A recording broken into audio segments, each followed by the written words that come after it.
Vision d'Anne-Catherine Emmerich sur la vie de notre Seigneur Jésus-Christ. Deuxième partie, vie cachée de notre Seigneur Jésus-Christ. Chapitre 4, suite du séjour de Marie chez Élisabeth, son retour à Nazareth.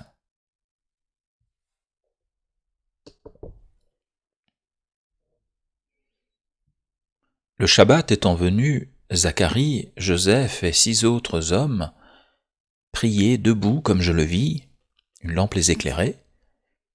Ils entouraient à dessein un coffre sur lequel étaient placés des rouleaux écrits. Pendant leur prière, ils baissaient souvent la tête et levaient les bras en l'air, mais avec moins de véhémence que les Juifs actuels. Marie, Élisabeth et 2 autres femmes se tenaient à part, derrière une cloison grillée, tout enveloppées dans leur manteau de prière. Zacharie avait une longue robe blanche à manches étroites, sa large ceinture, plusieurs fois roulée autour de son corps, était ornée de lettres. Il montra plus tard à Joseph son beau manteau de prêtre, de couleur blanche et pourpre, qui était très large et très lourd, et attaché sur la poitrine par 3 agrafes. Un soir, à la clarté de la lune, Joseph et Zacharie se mirent en voyage. Joseph avait à la main un bâton recourbé par le haut et emportait dans une valise une petite cruche et des pains. Comme la nuit était d'une beauté remarquable, Marie et Élisabeth les accompagnèrent quelque temps.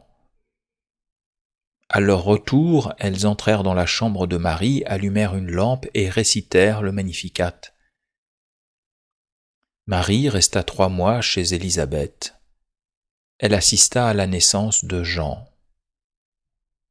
Note: la sœur Emmerich ne put malheureusement point raconter la naissance de Jean-Baptiste. Voyez l'Évangile de Saint Luc, chapitre 1, 5, 56 à 79. Peu de jours après, et avant même qu'il fût circoncis, elle partit pour Nazareth. Joseph vint jusqu'à la moitié du chemin à sa rencontre. De retour à Nazareth avec la Sainte Vierge, Joseph s'aperçut qu'elle était enceinte. Et comme il ignorait l'annonciation de l'ange, il fut saisi de doute et d'appréhension des plus cruelles. Aussitôt après son mariage, il s'était rendu à Bethléem pour régler des affaires de famille. De son côté, Marie s'était retirée à Nazareth avec ses parents et quelques compagnes. C'était avant le retour de Joseph que l'ange l'avait saluée. Marie, dans sa timide humilité, avait gardé pour elle le secret divin. Joseph dissimulait au dehors le trouble et l'inquiétude qui l'agitaient et luttait en silence contre ses doutes. Marie, qui avait tout prévu d'avance, était grave et pensive, ce qui ajoutait encore à l'anxiété de Joseph. Bientôt les tourments de ce dernier furent tels qu'il résolut de la quitter et de s'enfuir secrètement. Pendant qu'il était occupé de cette pensée, je vis un ange lui apparaître en songe pour le consoler.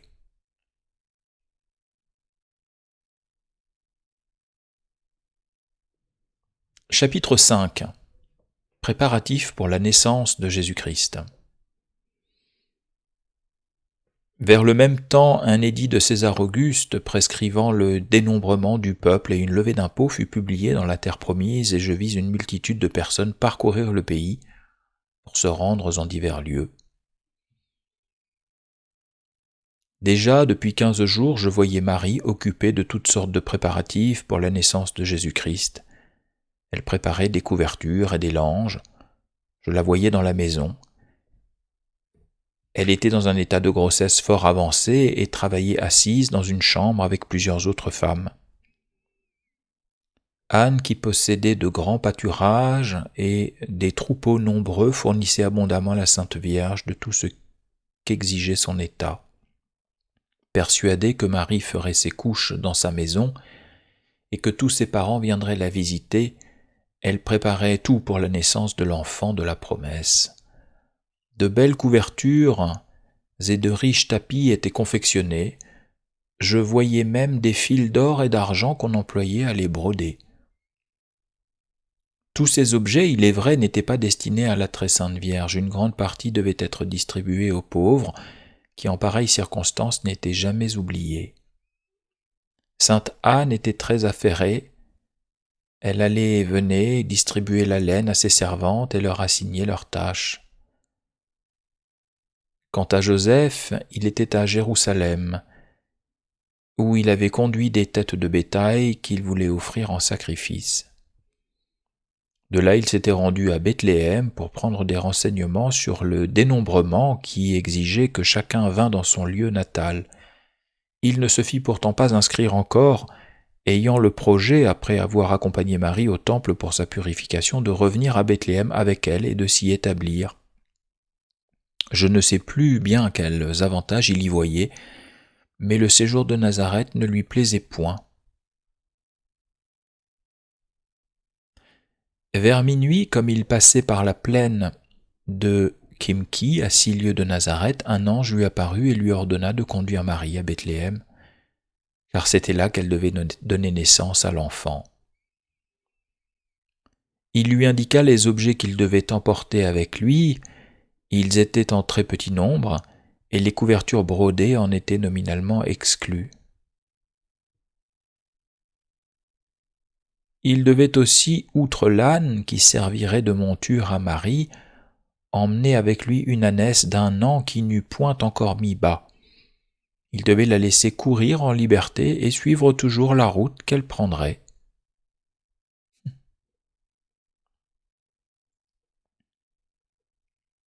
Arrivé à Nazareth, Joseph fit connaître à Marie et à sa mère les ordres que l'ange lui avait donnés la nuit précédente. Toutes deux se rendirent ensemble dans la maison d'Anne, et je les vis tout disposés pour partir sans retard. Anne était tout attristée, la Sainte Vierge savait que Jésus devait naître à Bethléem, mais son humilité lui avait imposé silence. Elle le savait par les passages des prophètes sur la naissance du Messie. Elle conservait à Nazareth leurs écrits qu'elle avait reçus de ses maîtresses et que ces saintes femmes lui avaient expliqués. Elle les avait souvent lus, et dans ses ardentes prières, elle en avait toujours imploré l'accomplissement.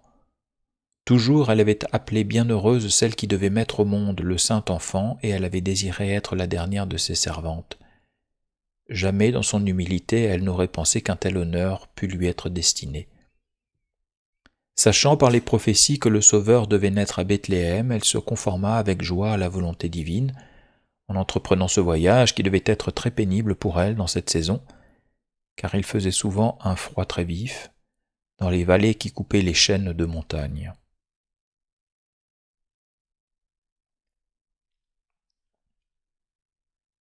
Chapitre 6. Départ de Marie et de Joseph pour Bethléem. Ce soir, je vis Joseph et la Sainte Vierge partir de la maison d'Anne. Ils étaient accompagnés d'Anne, de Marie de Cléophas et de quelques serviteurs. Marie était assise sur le bas de l'âne. L'ânesse d'1 an courait tantôt en avant, tantôt autour des voyageurs. Bientôt Anne et Marie de Cléophas firent aux saints voyageurs des adieux pleins d'émotion et s'en retournèrent avec les serviteurs.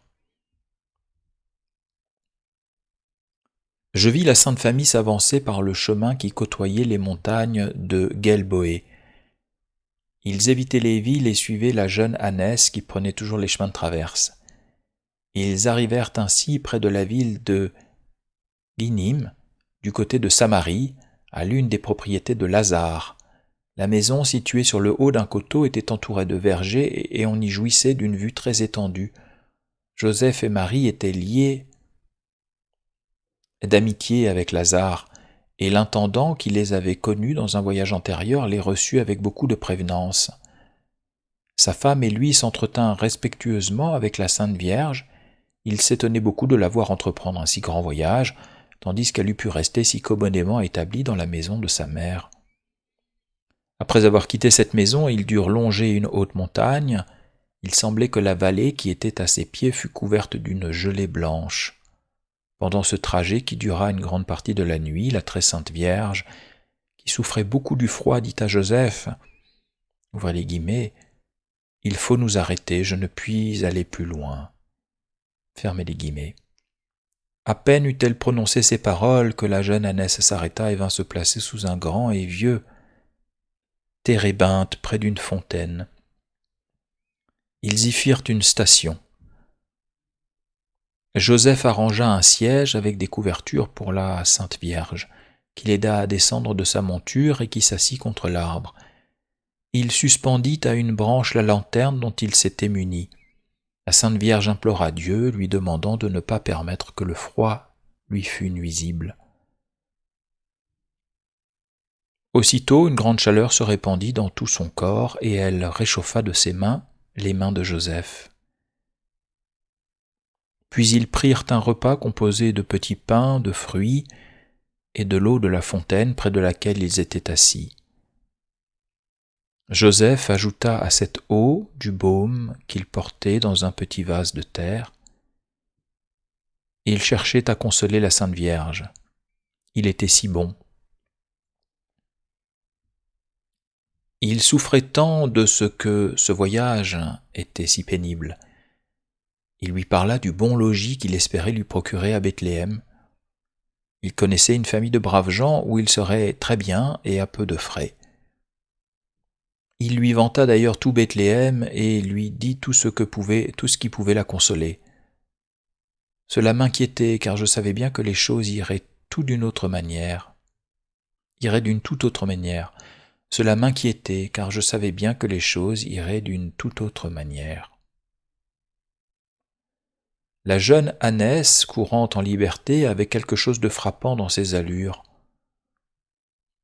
Quand on ne pouvait se tromper de chemin, par exemple, entre deux montagnes, elle courait derrière les voyageurs ou les devançait de beaucoup. Mais quand la route se partageait, elle reparaissait toujours pour indiquer la direction qu'il fallait prendre. Elle fixait aussi le nombre et le lieu des stations en s'arrêtant d'elle-même, comme lors du campement sous le térébinthe. Ce térébinthe était un vieil arbre sacré du bocage de Morée, près de Sichem. C'était là que le Seigneur était apparu à Abraham qui se rendait à Canaan, en Canaan, et il lui avait promis cette terre pour héritage. Abraham, à cette occasion, érigea sous l'arbre un autel. Jacob, avant d'aller à Béthel pour offrir un sacrifice au Seigneur, avait caché au pied du même arbre les idoles de Laban et les joyaux de sa famille. Josué y avait dressé le tabernacle où reposait l'arche d'alliance et y avait fait jurer au peuple d'abandonner ses idoles.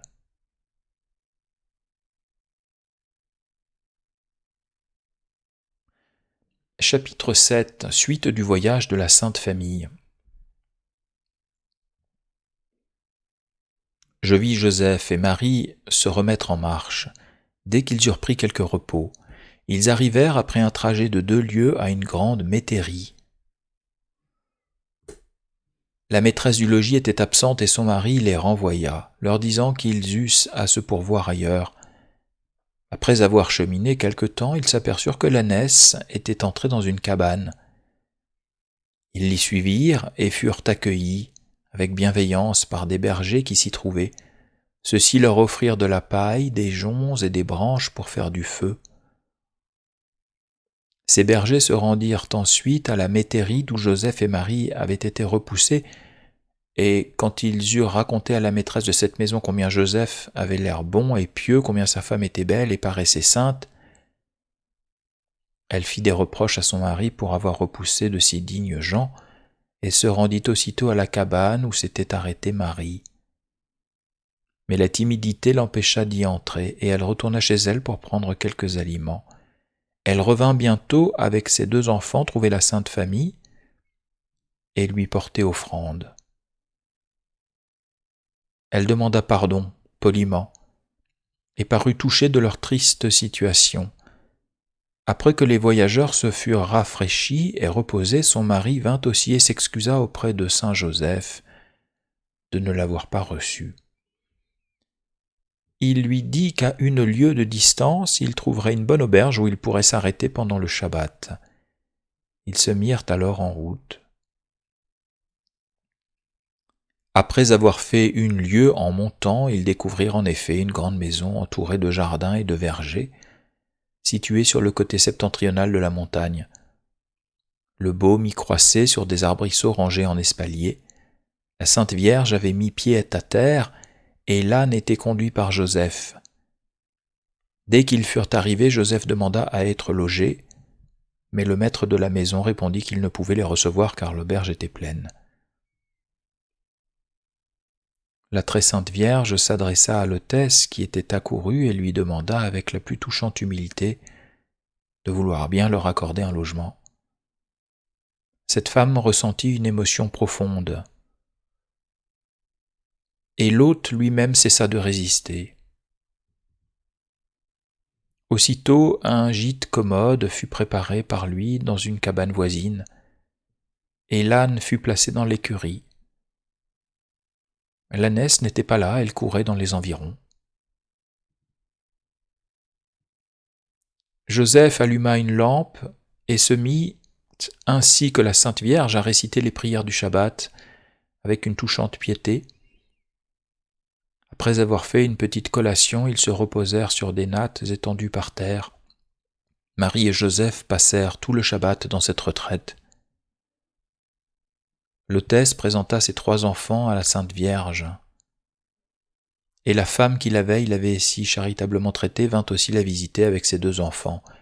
Elles s'entretinrent familièrement avec Marie et furent très touchées de sa modestie et de sa sagesse. Les enfants avaient apporté de petits rouleaux de parchemin.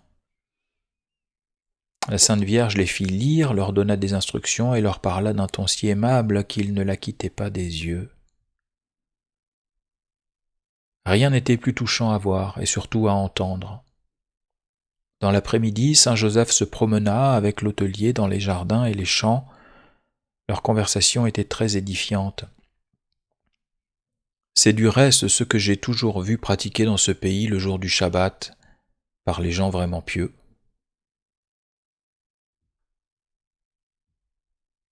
Les bonnes gens de l'auberge avaient conçu une vive affection pour la très sainte Vierge. Touchés de son état, ils la prièrent affectueusement de rester chez eux et d'y attendre sa délivrance. L'hôtesse lui montra une chambre qu'elle mettrait à sa disposition et lui offrit de grand cœur tout son dévouement et tous ses soins. Cependant, le lendemain matin, Joseph et Marie continuèrent leur marche. La Sainte Vierge allait de temps en temps à pied. Le siège qu'elle occupait sur l'âne différait du bât dont se servaient les paysans de nos campagnes. Il avait aux 2 côtés opposés une sorte d'appui sur lequel reposaient ses pieds. L'attitude et les mouvements de la très sainte Vierge étaient singulièrement posés et décents. Elle s'asseyait alternativement à droite et à gauche. Joseph prenait grande attention à ce que Marie fit halte souvent. Son premier soin, dès qu'il s'arrêtait quelque part, était de chercher une place commode où la Sainte Vierge pût se reposer. Il faisait de fréquentes ablutions et surtout se lavait habituellement les pieds. Il commençait à faire nuit quand ils arrivèrent à une maison isolée où Joseph demanda l'hospitalité. Le maître refusa, disant que sa demeure n'était point une auberge. En vain, Joseph lui exposa-t-il l'état de la très sainte Vierge, la fatigue qui l'accablait et qui lui rendait impossible une plus longue marche. En vain ajouta-t-il qu'il ne demandait pas à être obligé, gratuitement. Cet homme dur et grossier persista dans son refus, demandant, sans même ouvrir sa porte, qu'on le laissât tranquille, et au plus tôt. Joseph et Marie se remirent en route et trouvèrent enfin un hangar devant lequel l'ânesse s'arrêta. Joseph fit de la lumière et prépara une sorte de lit pour la Sainte Vierge. Il introduisit ensuite l'âne, pour lequel il trouva de la litière et du fourrage. Après avoir pris un petit repas et avoir prié, ils dormirent là quelques heures.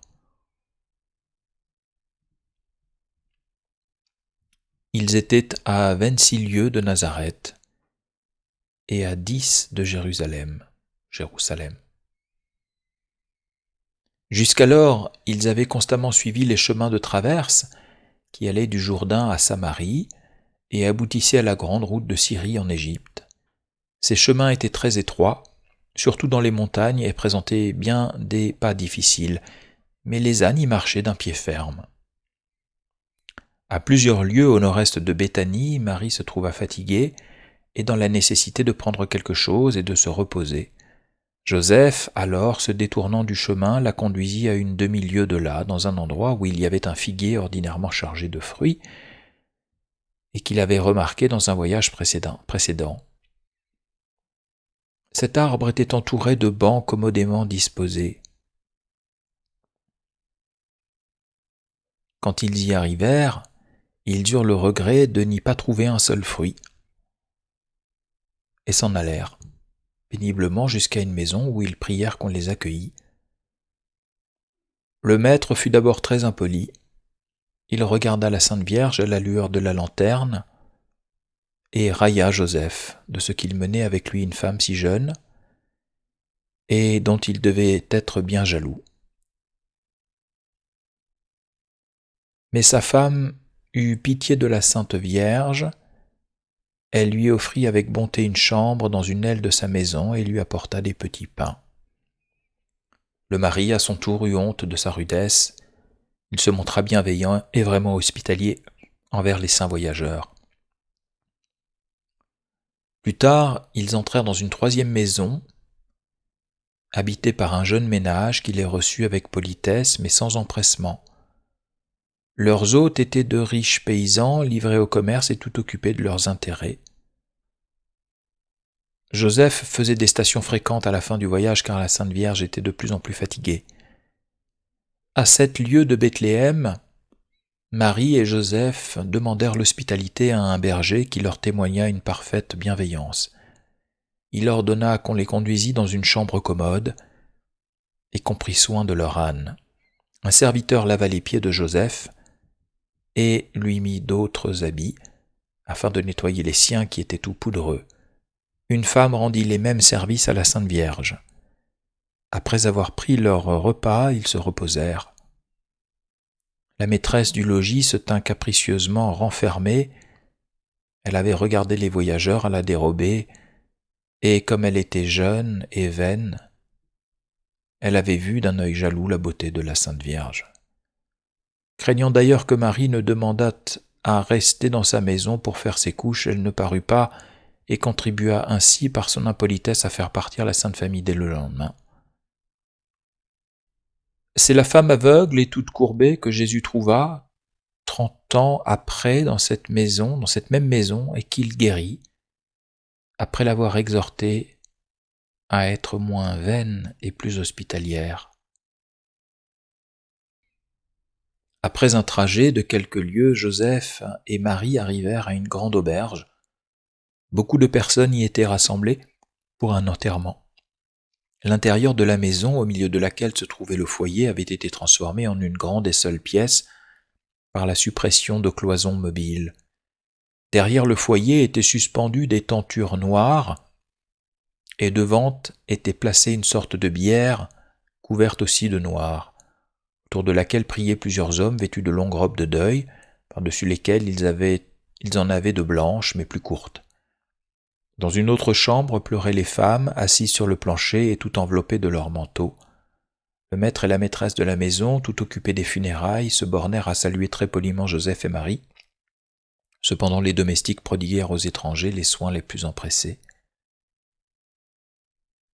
Ils leur préparèrent un logement à part, en suspendant au plafond des nattes qui descendaient jusqu'à terre. Je vis plus tard les hôtes visiter la Sainte Famille et s'entretenir amicalement avec elle. Après avoir pris un peu de nourriture, Joseph et Marie prièrent ensemble et se livrèrent au repos. Ils partirent pour Bethléem dès le lendemain, malgré les instances de leur hôtesse pour retenir Marie qui, disait-elle, lui semblait près d'accoucher d'un moment à l'autre. Marie, après avoir baissé son voile, répondit qu'elle avait encore 36 heures à attendre.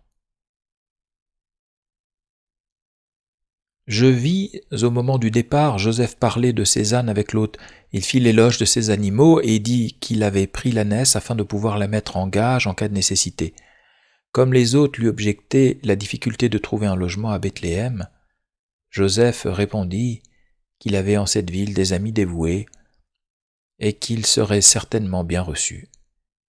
J'étais toujours peiné de l'entendre parler avec tant d'assurance de la bonne réception sur laquelle il comptait.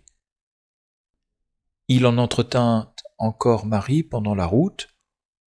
On voit par là que même d'aussi saints personnages peuvent se tromper.